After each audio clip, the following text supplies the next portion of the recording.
Today I've got a big update for you on the Discovery Princess. We're going to talk about another ship that had so much water. If you can believe it, all of the water on the upper decks was rolling down into the pool area there. We've also got to talk about some delayed itineraries, how the cruising season is shaping up so far in Southampton, and a whole lot more. So let's go ahead and get started.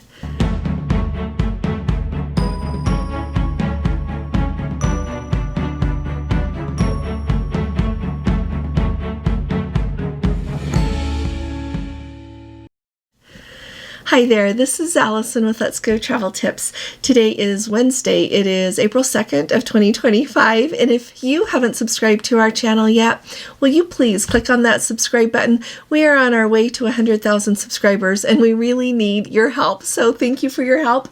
And if you appreciate my updates, please give this video a thumbs up. So let's start at the very top talking about the Discovery Princess. Yesterday, the Discovery Princess was in San Francisco, and one of our Let's Go family members sent me a text and let me know what was going on. His name's Terry, and he happens to have his own channel. It is called Find Us Here. So look it up, subscribe, and follow along with their amazing adventures. So first of all, like I said, they were in San Francisco, and there they were moored against the pier.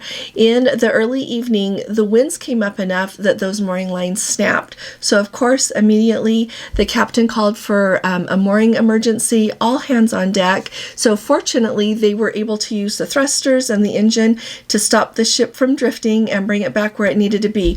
The bad part is that as that happened, the gangway fell in the water. The gangway is what they need in order to bring guests back on board the ship. So they had to get a crane and pull the gangway out of the water, and fortunately they were able to do that without much delay. And the huge important thing about this is that no one was injured. The ship was not injured either, so everything is okay. So they were able to get guests coming back on board again. I don't know if they ended up leaving late, but at least it sounds like everything went really smoothly. They ended up having to use some tugboats and everything to get the ship back in the right position. But isn't it amazing, all of the things that they can do to take good care of a ship and all of the guests and crew on board? It makes me really happy, and it also makes me feel really secure. When I go on a ship, I feel really secure that I know they'll take good care of me. They know their safety and what to do about everything. So I'm really glad that everything is back to normal on the Discovery Princess. So, I mentioned a ship that had so much rain, and that ship was the Carnival Celebration, and the Celebration was going to be sailing out of Miami on the 31st.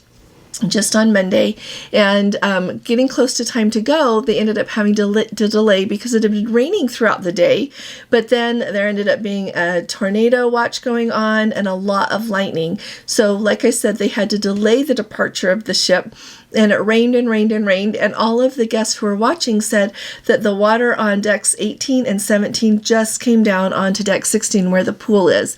So I'm guessing that pool was all the way full by the time the rain stopped or they were able to leave port.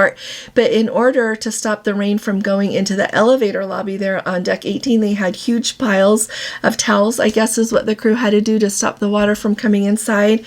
The other thing, which I had never thought of in conjunction with lightning going off close by a ship, they had to shut the internet completely down.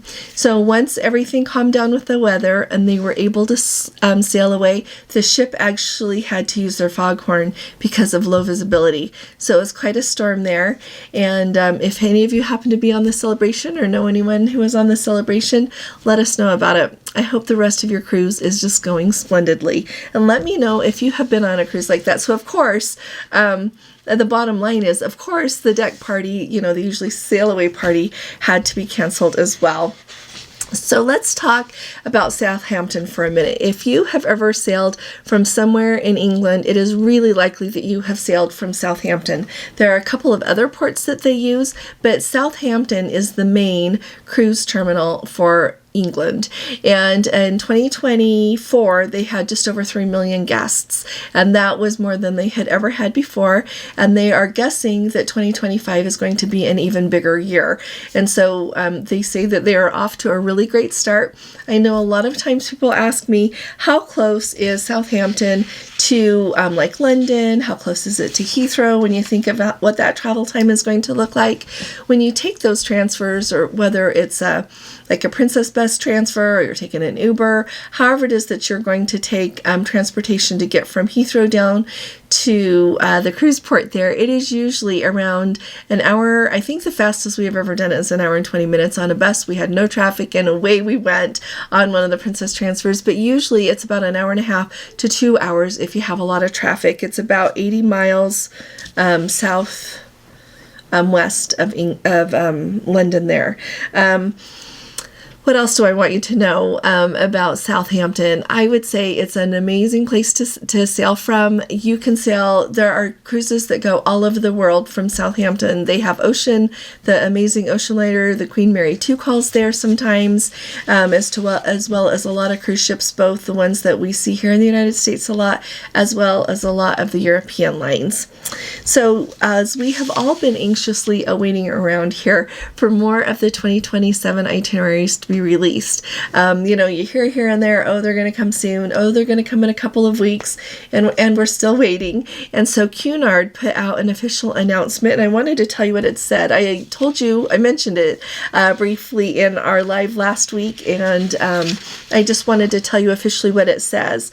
It says that we are writing to advise you that there will be a delay to the launch of our new itineraries sailing from April 30th, 2027 onwards, which were due to become bookable around April 3rd. So they were supposed to be available on Thursday. And so it says the new 2027 sailings will now be available to book in early summer of 2025. So I do not know how indicative what Cunard is doing to what we're going to see with any of the other cruise lines, but I will surely keep you up to date and let you know as more of these itineraries are released, because I'm very excited about them as well. I'm honestly, when I think of what I want to do for Gordon and I and the fun things I want to think of doing with a group, I am most excited about looking at Princess and Viking and Alma Waterways. Those really stand out to me because we have some places that we need to see together. And separately too, if you want to. Let's talk about MSC. So MSC World America is coming. She is on her way right now to the United States. And a few things stand out. You might remember the Super Bowl ad that we all were, interested to see. It had Drew Barrymore and Orlando Bloom in it. Drew Barrymore, by the way, is the godmother of that ship, the MSC World America.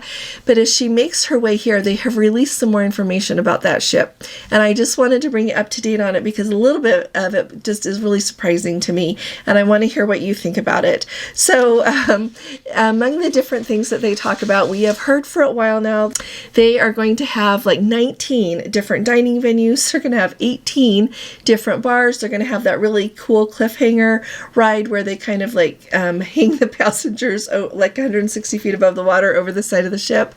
They've got 7 different zones on the ship for different activities and different cabin kind of things, but they are really doing an awful lot with it that they have never done on an MSC ship before, and I think some of it is really new that we've not seen on a cruise ship before.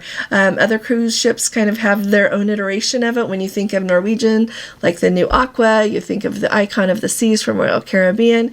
MSC is definitely a player in that game now, and they are really very appealing to a lot of people because where their cruise fare falls within those compared to against some of the other cruise lines.